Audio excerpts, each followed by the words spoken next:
From Mamamia, welcome to The Spill, your daily pop culture fix. I'm Ksenia Lukic. And I'm Laura Brodnick. So on today's show, we're going to dive deep into the very controversial Sydney Sweeney Times article. And also, this isn't the first time that there's been, some kind of controversial profile pieces on celebrities. But first, something that I have just been devouring over the last few days is the Las Culturistas Culture Awards by Bowen Yang and Matt Rogers. Now, I have been so excited about this. We spoke about it a couple of weeks ago, or maybe a month ago or so on the pod about the noms. And it's basically just like an ode to culture, an ode to satire. It is sardonic. It's silly. It's basically just making fun of all of these award shows. And it was just such a breath of fresh air to see something on stage that was purely just for joy. Do you know what I mean? And I think like everything hit, and there was so many great moments. The one that we spoke about that we really loved, we're going to play a little bit for you because we just need to get to the mood a little bit. My boy's a winner. He loves the game. My lips reflect off his cross-gold chain. I like the way he's telling me my ass looks good in these ripped blue jeans. When we drive in your car, I'm your baby. Losing all my innocence in the backseat. Say you love, say you love, say you love me. Losing all my innocence in the backseat. I'm not ashamed to admit that I have been listening to it on repeat. I actually prefer it to the original. It was just so nice to see. Obviously, it is a cover of Diet Pepsi by Addison Rae, and just the way that Ben Platt delivers it in just, he's so straight-faced, he's so serious. He's talking about like, take me in the back seat, and there's strings playing, and he's giving it his best Broadway magic. It was truly spectacular. And I know as a fellow Broadway baby yourself, you would have appreciated it. Yeah, there's something about, and the thing is, like, it's something about like a Broadway star. So if you don't know Ben Platt, he originated the role of Evan Hansen, Dare Evan Hansen on Broadway, and he's got like an unparalleled, beautiful voice, taking like one of the biggest pop songs at the moment. And because he was singing it in the In Memoriam section too of the awards, and it was just one of those moments where he came out and just everyone was like blown away. And then the campaign started for it to be released on Spotify because that wasn't the plan. And then it was released this morning, and I know this because I woke up to about 15 messages from people being like, you'll be pleased to know this is on Spotify. And it's already my most played song of 2025, I would say. I have been listening to it back to back while prepping for this episode. It just hits. It just hits. It's really, really good. And then my other favorite bit was the Renée Rapp Award for Power in Lesbianism. I'm here to present the Renée Rapp Award for Power in Lesbianism. A shoo-in, probably your grandma, even though she was married to your grandpa for 50 years. Well, your grandma couldn't be here tonight because she's dead. She's dead, she's in heaven. But she did send a speech, which I will read now. Hi, sweetie, it's me, Ma. I'm sorry you had to find out that I'm a big foot switch granola lesbian, but the good news is that I'm in heaven. With my girlfriend, Amelia Earhart, and lesbian sex is amazing. Scissoring is real. Love me, Ma. Loved it. There's so many more moments. We don't have to go into it. We'll put up a couple of links and maybe some clips up on socials. But yeah, definitely one of my favorite moments. I just love it when people bring joy and satire, and we don't have to focus on all of the difficult stuff in life. And that's what we do here at The Spill too, I think, most of the time. Okay, so now we need to talk about a new article that has come out from the Times overnight, and it's titled My 50 Minutes with Sydney Sweeney, The Pinup Dividing America. So this is written by Meghan Agnew, and it starts off as quite a kind of an interesting profile where it's to promote some of Sydney's new movies, but also her many, many brand deals. And it starts off with an interesting note about Sydney arriving 50 minutes early for the interview, which at first Meghan thinks is a really good sign that she's so keen to be at the photo shoot. She's so keen to take part in the interview, but she quickly realizes that it's actually the opposite and she wants to get out there as quickly as she can. So one of the main things that Meghan Agnew kind of notes in this interview, and it keeps sort of popping up over and over again, is that Sydney didn't want to be there. She was pretty standoffish, and she was very, very guarded and kept looking off to her publicity team. I also noticed that Meghan didn't actually mention any of the projects she was promoting. Yeah, she did in a kind of, I guess, a roundabout way, but not as much the new ones. But I guess it's the many endorsement deals, you know, the bathwater, putting her face on things, her different projects, even Euphoria that she's shooting now. And it was kind of interesting because a lot of the headlines around it are like, journalist skewers Sydney Sweeney, writes awful profile of her. But if you read the full thing, there's actually not a lot of like damning information in there. She hasn't written it in a bad way. She just notes, as you're saying, that she keeps looking off to her publicist. And there's a really good sentence in there. I mean, Meghan Agnew is such an incredible profile writer. I always read her stuff, where she said that Sydney Sweeney is so scared of saying the wrong thing that she so carefully places one word in front of the other so slowly that she comes off as boring. And that's probably the most kind of damning thing in there. And it's Meghan painting a picture of how she's trying to talk to this woman who, love her or hate her, is very fascinating, makes so many headlines, has so many kind of different stories around her. And every time she does an interview, it does blow up in some way. And so she's trying to get to the heart of that. But Sydney's so reserved that's like she's just running out the clock by talking around in circles and not answering any of her questions. Yeah. And, you know, Meghan also said something. She talks about it being a very fresh fame. And I found that very interesting because I've seen that before as well.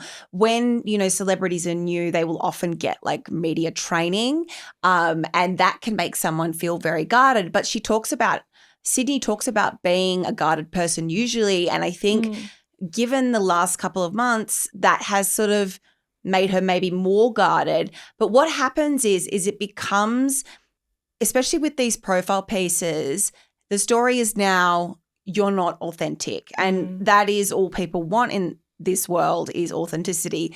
And now off the back of this American Eagle campaign and also, you know, people digging up and saying she was registered Republican back in 2024, like all of these things, now people are kind of trying to sort of find these bits with her.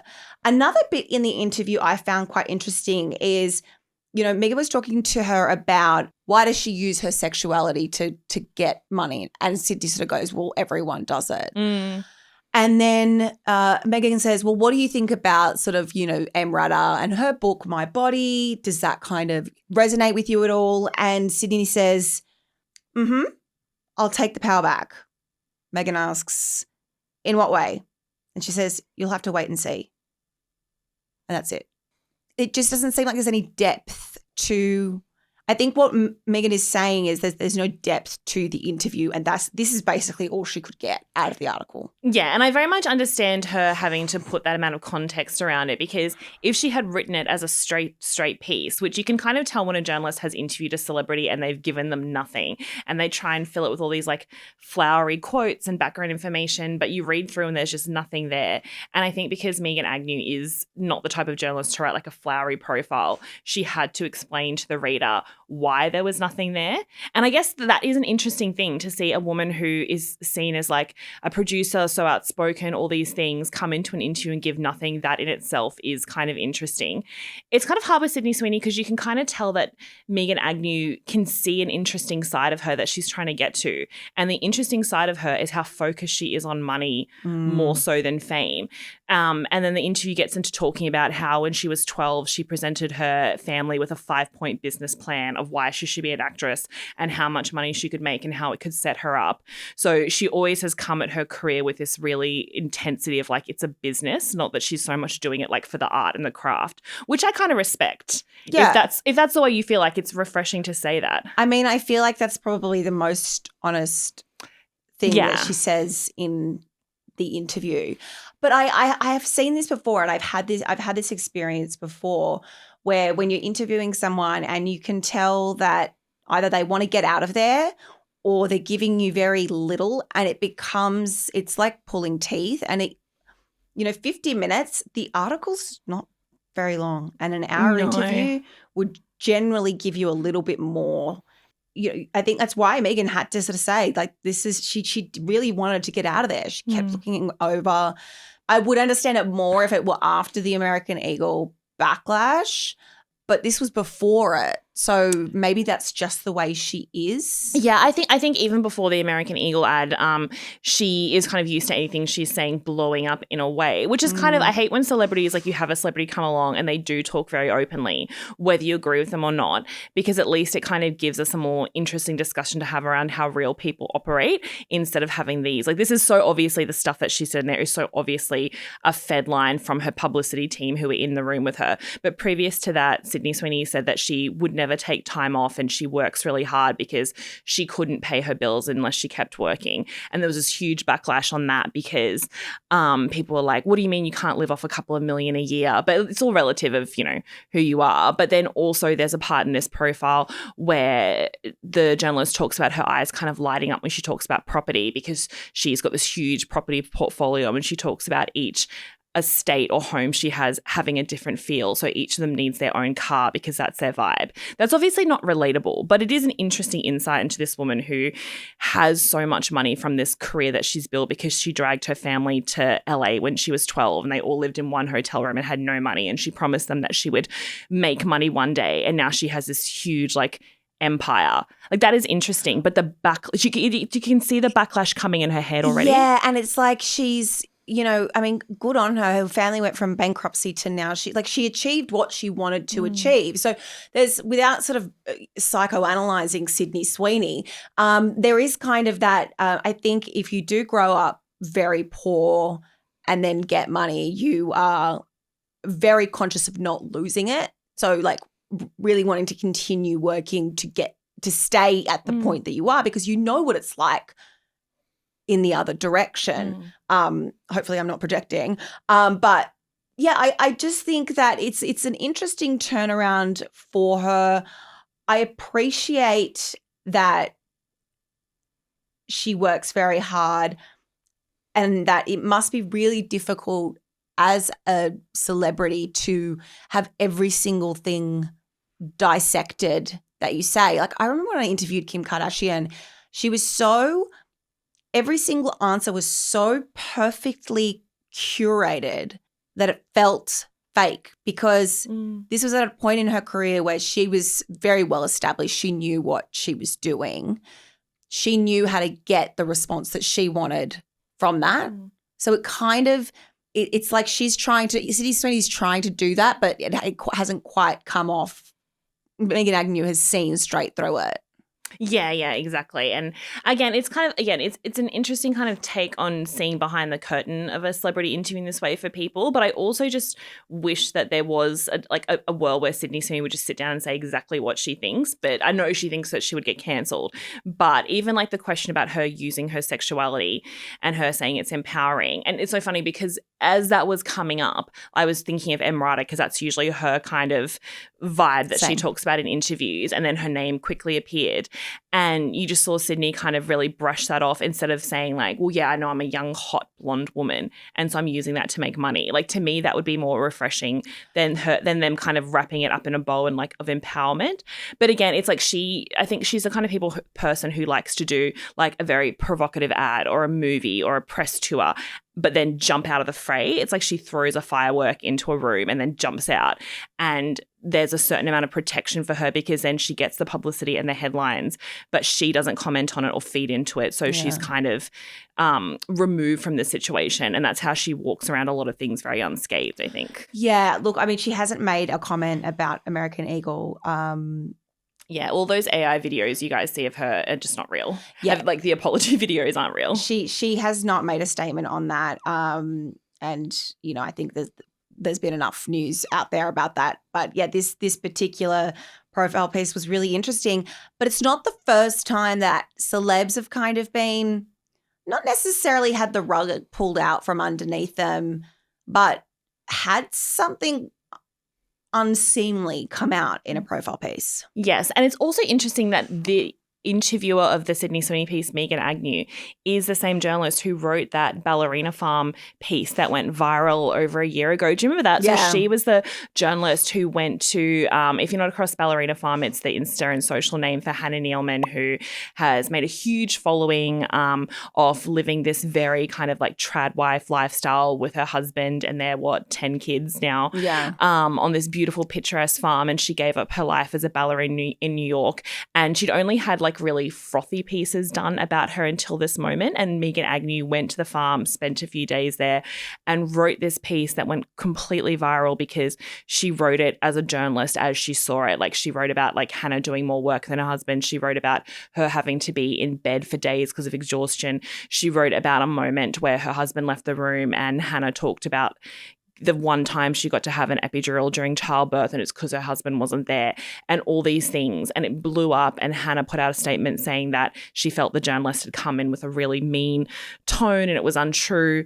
And so it sort of was interesting that Meghan Agnew is one of those journalists who can sort of like, it's like almost the same thread between this woman living on a farm and Sydney Sweeney in Hollywood of like projecting an image. And I don't know, I'd have to read more of her pieces, but I think sometimes there is a case where journalists do go in with a certain idea in mind, and maybe there is that mean girl angle. But with the ballerina farm stuff, I think because she's had so much positive feedback and she kind of lives in her little Mormon bubble and gets a lot of that positive feedback, she probably wasn't quite expecting the backlash that she got from this. Yeah.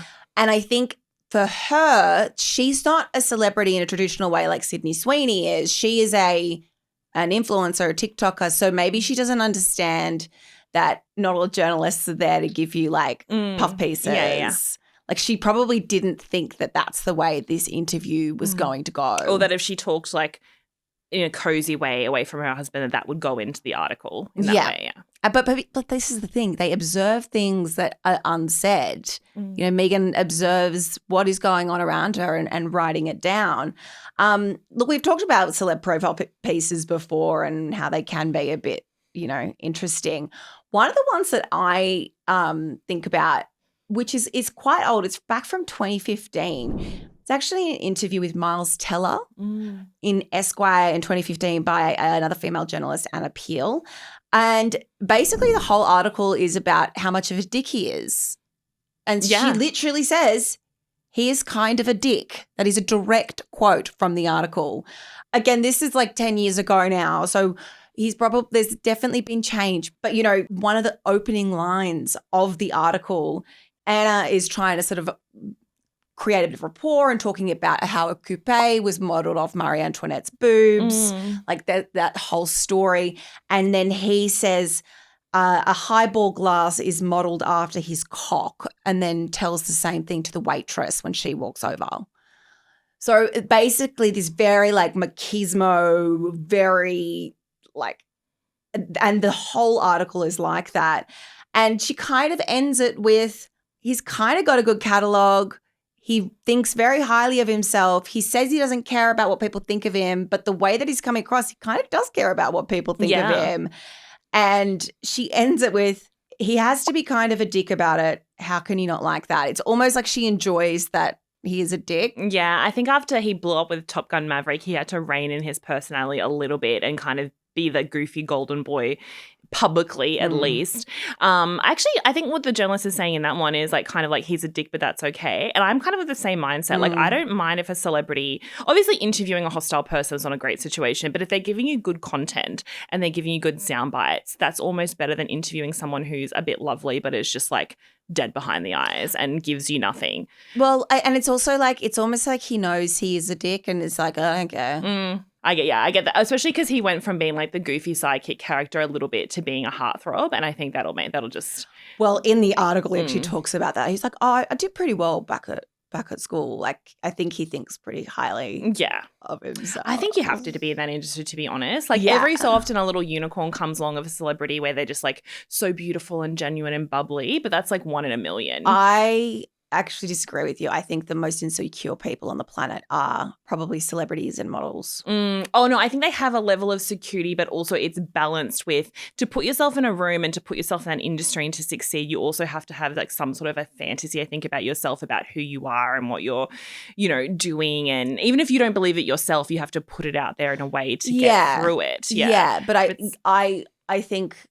But I know what you mean. The reason they're acting like that is because also they're worried someone's going to find out. Well, what they're like it's that I saw this in the modeling industry a lot. Like, some of the most beautiful women in the world who I would work with, the insecurities that they had about themselves went so much deeper than a woman who is quote unquote average looking. And, there are even studies, like psychological studies on how like the incidence of like body dysmorphia and blah, blah, blah in that industry.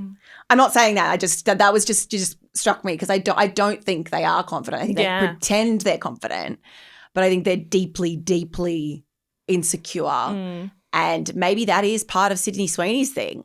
Maybe it is partly an insecurity thing and just trying to protect herself. Yeah. An insecurity thing, or I think she just finds the public opinion of her necessary but like a bothersome thing that she has to deal with. Like, I'm making this project, people saying this about me, like, it's such a kind of because I think she's in there to make a business, and then so she gets angry when people call her out on that. And then you have some artists who are there to like make art, and then they get angry when the headlines are not the right way that they think they should be.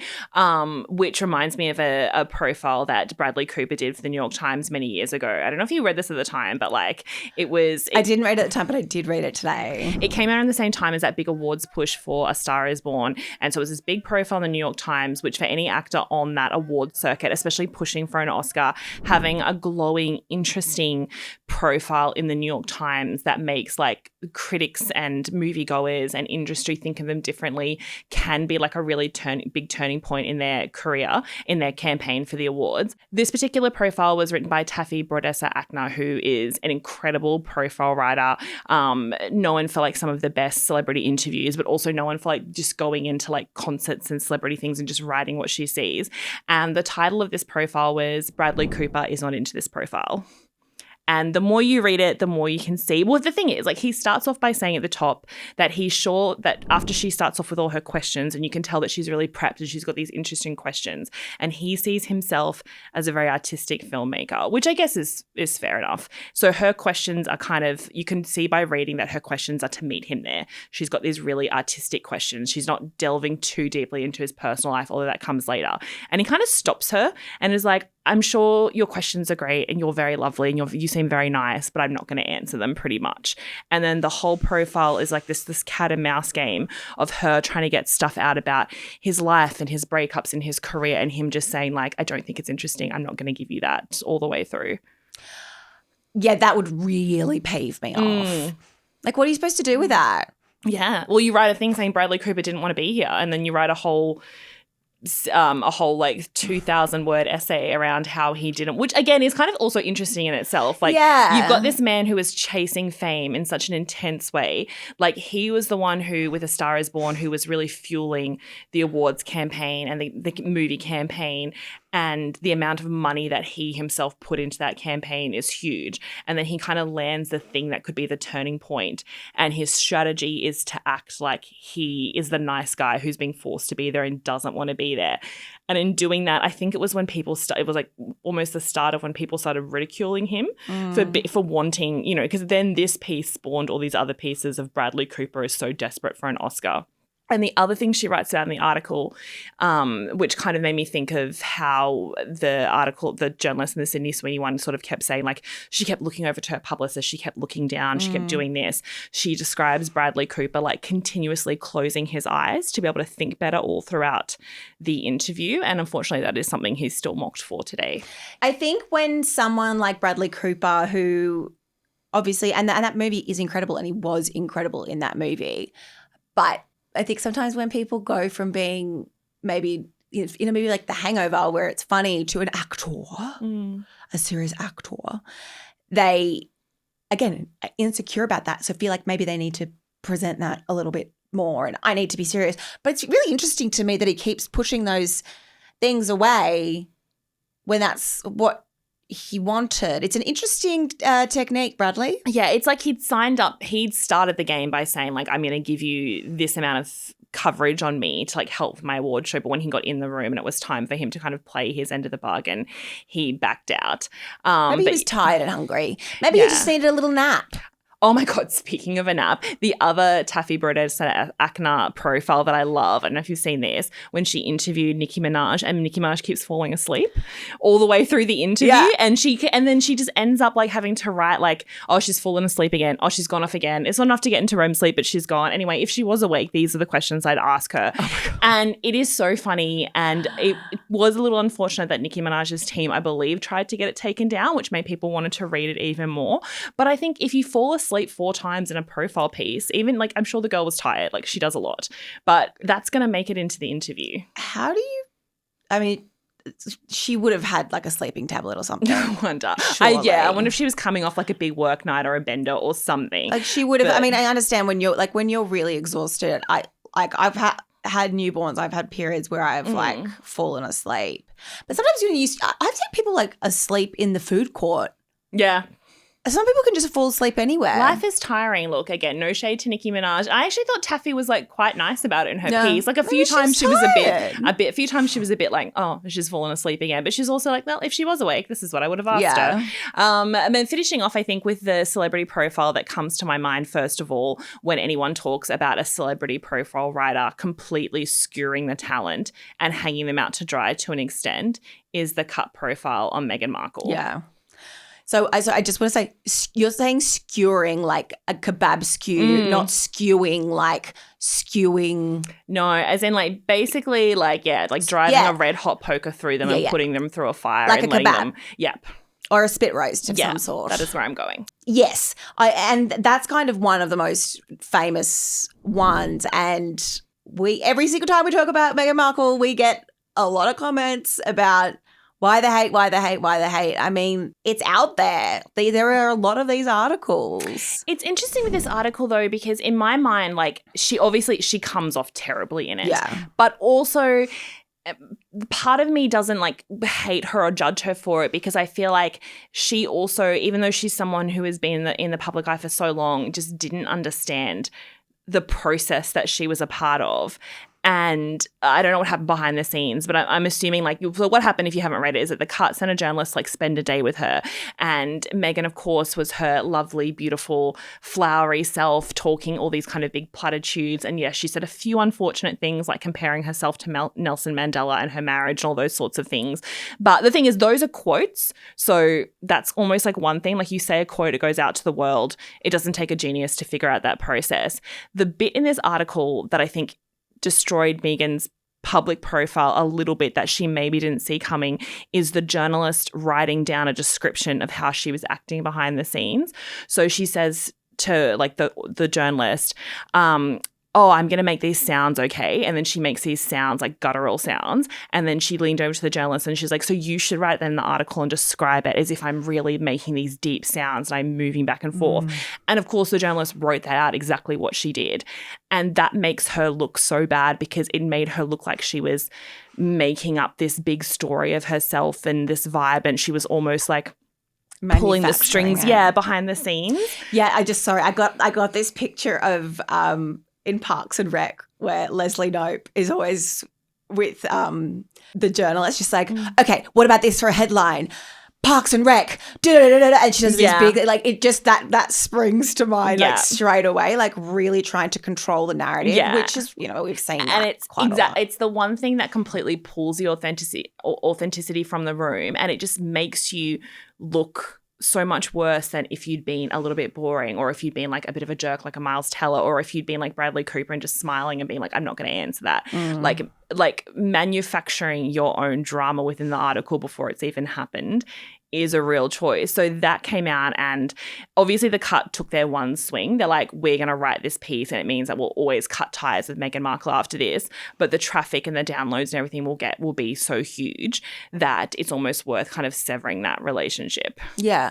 I think it really is important to take these profile pieces with a grain of salt, because at the end of the day, they are opinion pieces by journalists who are entitled to their opinion. But yes, sometimes people do go in with an agenda or, but we do get a different side of them with these longer pieces that are in the Times or Vanity Fair, these like longer profile pieces. It's kind of trying to take a little bit of a look behind the curtain, but it'll be really interesting to see how this profile affects Sydney Sweeney. She has not had a very good week. No, she hasn't. But I almost think like, again, the Sydney Sweeney School of PR is like just keep going, like next headline, next project. Like none of this, I don't know if there's anything that can come out about her or anything she can say or do that will get rid of her kind of the core of her fan base, because you've got the people who love her and are obsessed with her, and then you've got the people who are just fascinated by everything about her. And once that attaches itself to you, like that level of infamy, it's really hard, I think, to like take that away from someone. So I think she's just going to keep monetizing it, which sounds exactly what she wants. Yeah, I do think Trump commenting on the campaign may have turned some people off though. Maybe, but also this is the country that voted Trump in, so I feel like she's gone with the majority. I know, but I'm talking about like the rest of the world. Like, maybe some people will start getting the ick from it. I mean, maybe, but the thing is, like, then the new season of Euphoria will come out. She'll sell like the bubbles from her bath again. She'll do like a big press tour. I just think like if you're chasing headlines, not likability, it's almost sometimes an easier game to win if you've already got that base love, which I think she has. But yes, we'll see.